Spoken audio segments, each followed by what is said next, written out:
Good morning guys, in front of me is Realme Narzo 50 Pro, and let me show you how to perform a soft reset of this device.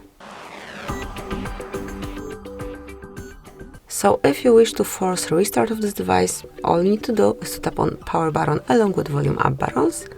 Just hold it for a while.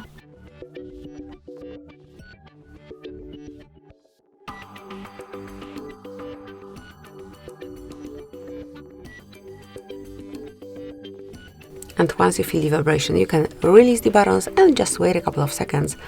Within a moment you will be redirected to the standard mode of your phone and it should work properly.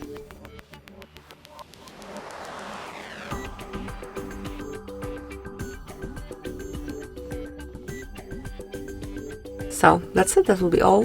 Thank you for watching. Please subscribe our channel and leave the thumbs up.